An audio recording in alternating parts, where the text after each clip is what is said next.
The title of this video is not a typo. It will all make sense by the end of the video.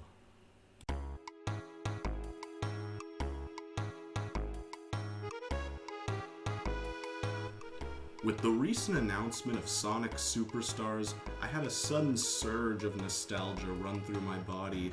Finally, the series was returning to form after the series had already returned to form. I wanted to replay the original Sonic to relive the glory days, and I was immediately reminded that Sonic 2 and Sonic 3 are much better games. Yeah, if I haven't made it clear, I don't think this is a good game, which is odd because this is one of the most iconic video games in history. But before I talk about why it's bad, I first want to talk about why people were tricked into thinking it was good. It's a tale that every video game nerd has been told to death, but for the people who don't know, in the 70s and 80s there were only one top video game consoles. In the 70s, there was the Atari 2600, and in the 80s, there was the Nintendo Entertainment System. However, in 1991, everything changed. Sega had been a moderately successful game company in the 80s, but they were nowhere near the level that Nintendo was at. Then came the birth of old Gilvy... Sonic. You see, Sega's next console, the Genesis, was marketed as being better than anything Nintendo had to offer. Sonic was cooler, faster, bigger, and better than Mario could ever hope to be. They were the future, and Nintendo was the past. You want this slick black beast, or this Fisher-Price bullshit? And Nintendo responded with absolutely nothing. Yeah, Sega was dropping full-on diss tracks on Nintendo, and they were just taking it. So, when both consoles released, more kids wound up choosing the Sega Genesis over the Super Nintendo at first, and the stage was set for millions of kids to be coaxed into playing a bad game thinking it was good, including me, on the DS, not the Sega Genesis. So if I grew up playing this game, why don't I remember it fondly? I do have good memories with this game. In fact, I used to like this game, but I also have repressed memories.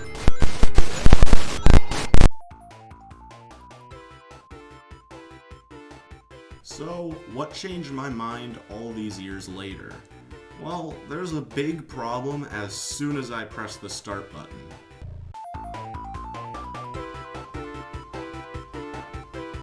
Did you see it? I'll rewind it so you can look again.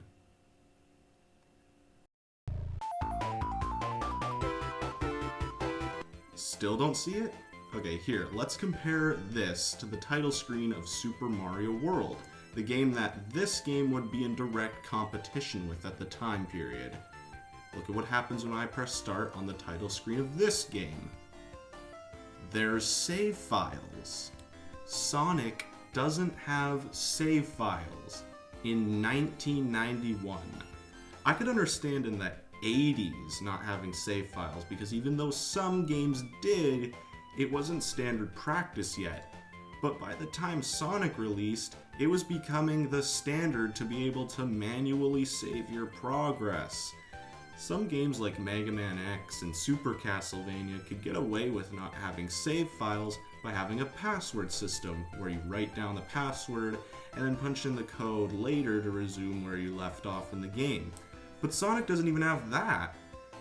It has a level select code, but that defeats the whole purpose because you can just immediately skip to the final boss, which ruins the experience of a game. Does that sound like a new hip video game, or does it sound outdated by even 90s standards? I'm already pissed off and I haven't even gotten to the actual game, so let's move on. So, Sonic is a 2D platformer. Typically, 2D platformers have tight, precise controls. That's not the case with Sonic. Sonic's controls are a bit awkward. It takes a while to build up speed, and jumping is particularly sluggish. There's a bit of a learning curve with Sonic. Every jump over a pit feels like an intense commitment. These controls makes what seem like basic platforming a bit more challenging. But since platforming is harder, the game makes up for that with an easy combat system. In Mario, you would have to directly land on an enemy's head. In Sonic, as long as you're jumping, you can hit an enemy from any angle to defeat them, unless they have spikes. But for spiked enemies, you can press down while running to roll into a ball. While in a ball, you can kill enemies and go faster than you normally would. You see, normal running has a speed cap, which is stupid, but ball rolling can gain almost infinite speed, which isn't stupid. The controls are specifically like this for two reasons. Number one is this is an extremely fast-paced game where at times you won't be able to see obstacles coming, so being able to hit enemies at any angle and at any time lessens the chance of taking unfair damage. It can still happen, especially when you outrun the screen, but it wouldn't happen as much if the controls weren't like this. And number two, the way health works. You collect rings, and if you get 100 rings, you get an extra life. If you get hit, you lose all rings, but you have a small chance to get them back. But if you have no rings and you get hit, you lose a life. So even if you take damage from going fast, you still get a chance to get health back, which is a really smart choice. And D, Sonic follows a strict game design philosophy. A player must complete a platforming section or make it past some enemies of varying difficulty depending on the level, and then are rewarded with a speed section where they can go super fast. If the whole game was just going fast, it wouldn't be as satisfying, so speed sections are rewarded when good gaming is done. The first level, Green Hill Zone, executes this design to perfection. There's a reason this level gets more remakes than Peter Pan. It's because this is the perfect first level for Sonic. Simple platforming to get used to the controls, easy yet fun enemies to take out, and plenty of speed sections through loops and tunnels. Green Hill Zone is a massive playground with so many paths to take. Sonic levels follow a formula where the top and middle portions have more speed sections and less platforming, while the bottom section has less speed and more challenging sections. Therefore, there's a huge emphasis on exploring levels. Taking different paths could lead to finding shields and temporary invincibility and even extra lives. There's some weird things in this level, like this section, if you get the invincibility, it's easier to fall into the floor. As far as I know, this is the only part in the game where this can happen. Also, this spring has probably screwed over some people. Other than that, Green Hill Zone may be one of the greatest opening levels in gaming history. With how the game's mechanics complement the level design so well, this game's design philosophy allows future levels to play with unique platforming and speed gimmicks. Since the act of going fast is purely visual, you can come up with so many creative ways to make each level appealing. You can even integrate platforming elements into speed sections. There's so many directions they can take it, and there's no way they can screw it up. Marble Zone completely throws this all out the window. When I said this game is the cause of my waking nightmares, I was mostly talking about this level. When I was a kid, this was the hardest thing I had ever done, and I could never beat it. As an adult, this area is just boring and annoying. When we're approaching 6 minutes in one act, and there's 3 acts in a zone, I start to wonder if Marble Zone isn't a level in a video game, but instead it's my new address. You see, Green Hill Zone could get away with having 3 acts because the levels were short and actually fun. Here, the levels are much longer and the gimmicks well overstay their welcome. This especially sucks because these gimmicks aren't fun in the first place. Waiting for platforms to fall, waiting on moving platforms, waiting for fire, pushing blocks. Not a block puzzle, just pushing a block. There's other Sonic levels like Launch Base, where there's some really bad gimmicks, but it can make up for that by having really fun speed sections. Marble Zone has no speed sections. None. And no, this little hill doesn't count. And neither does this section where the fire chases you. This sounds cool in theory, but its execution here is awkward and claustrophobic. In fact, that's how I would describe most of this level. There's barely any alternate paths to take. It's strangely linear compared to most other Sonic levels. All in all, if you take everything that made Green Hill Zone fun and throw it in the trash, you get Marble Zone. Kind of like how a Disney remake strips away all the charm the original story had. Seriously, I can't get over how boring this level is. I mean, the gameplay just speaks for itself. Something that's really annoying about this area is the new enemies. In this level, enemies with spikes are introduced, which can only be killed by building up speed and rolling into them.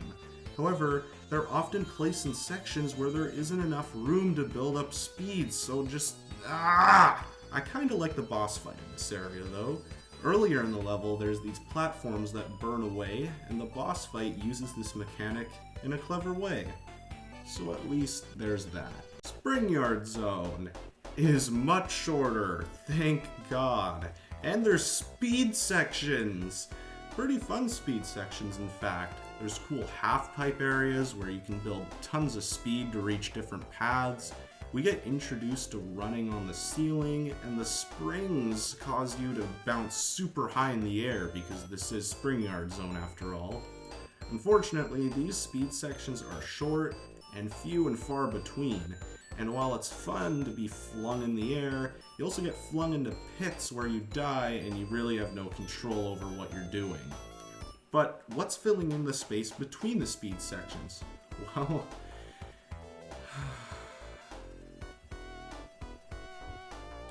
there's tons of these sections throughout all 3 acts. It's no wonder the formula changed in the next game to only 2 acts, when most of the zones in this game much overstay their welcome. I'm not trying to say that waiting mechanics are inherently a bad thing, even in Sonic games, but waiting mechanics should last for a few seconds, not 30 seconds of just block to block to block. It's either that, or areas that look like you should go fast, but in reality, you're just getting flung into a pit. I got really lucky here because usually the platforms don't line up in a way where you won't fall into the pit. Even the speed sections that are designed well are way too short. Some things I like about Spring Yard Zone are these areas where you fly into the air, even though you can get soft block here, and I'm not even going to try to capture footage of that. And the enemies that need to be rolled into are in big open spaces to build up speed. The boss fight here is just okay. I mean, you wait for him to come down, you hit him, he breaks the part of the ground, and then you have to wait for him to come down again.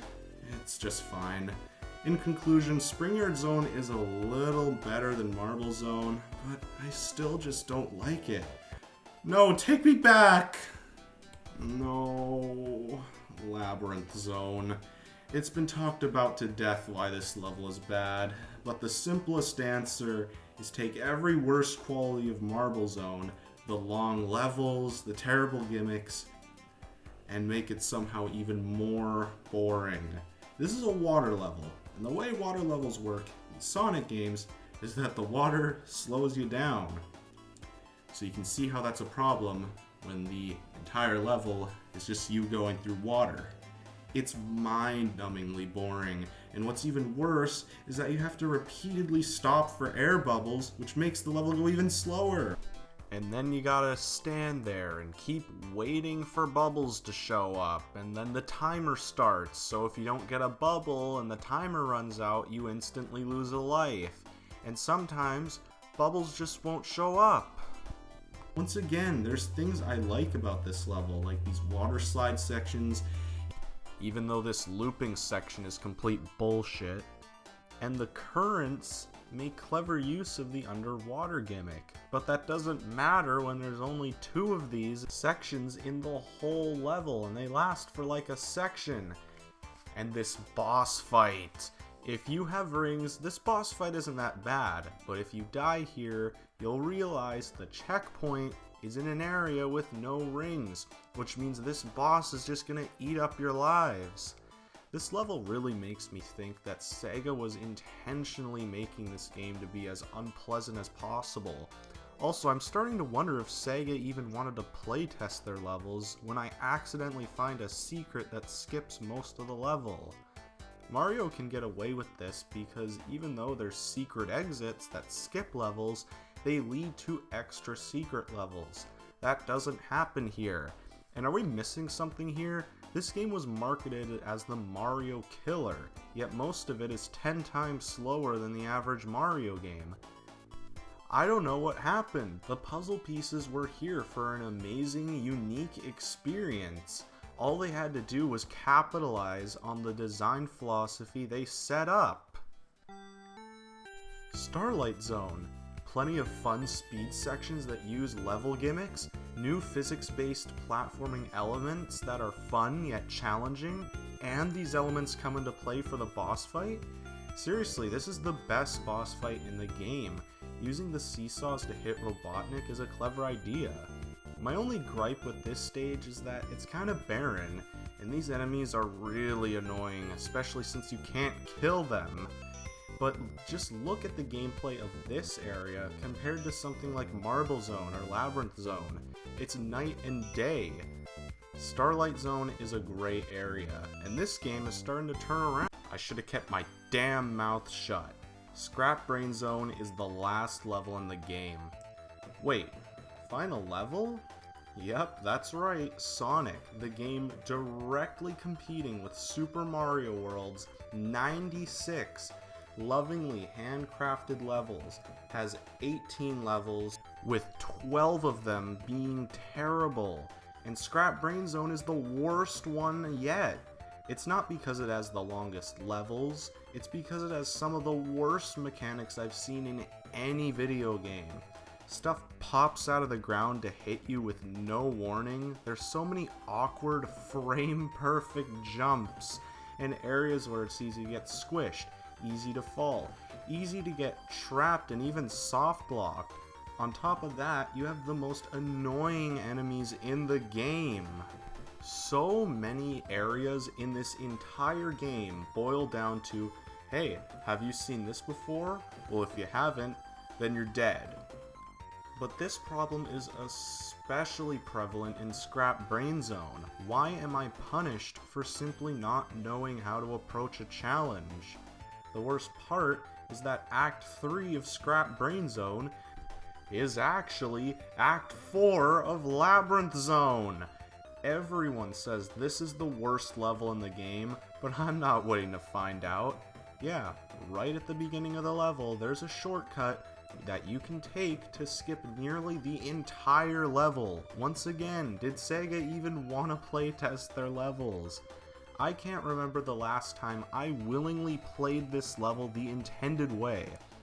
And that's the mark of a truly special level. The final boss is just a bunch of waiting, and he pops up, and then you have to hit him 8 times, and that's it. You beat the original Sonic the Hedgehog. Oh no, I forgot about the Chaos Emeralds. So, to get the true ending of this game, you need to get 6 Chaos Emeralds. You obtain them by playing special stages at the end of levels.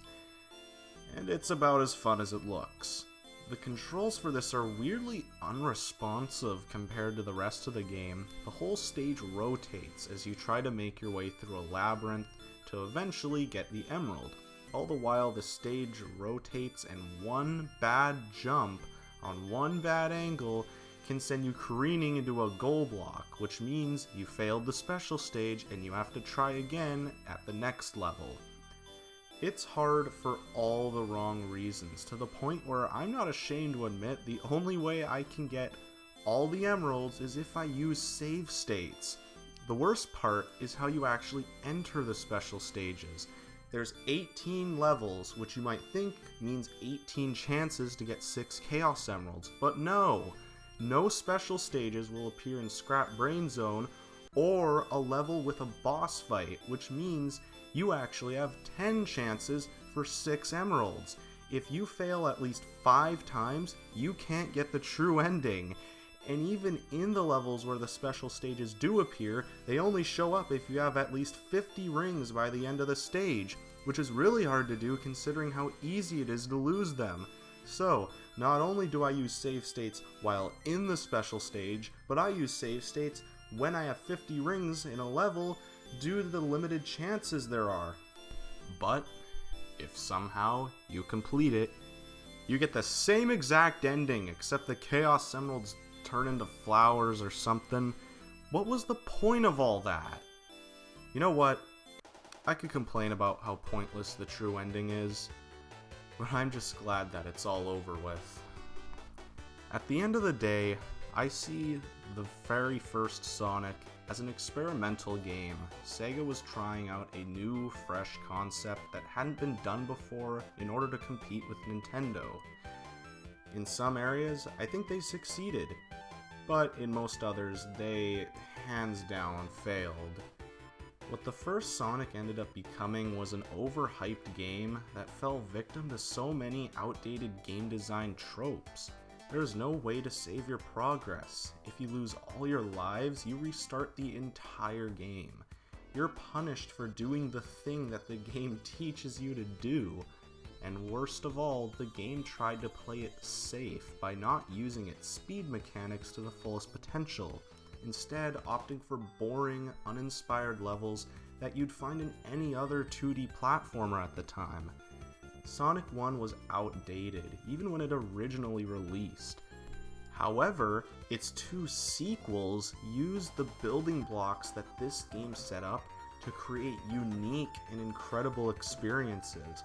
I may whine about how this game could have been way better, but I eventually got better. And when I really think about it, maybe this game needed to happen. And subscribe to my OnlyFans.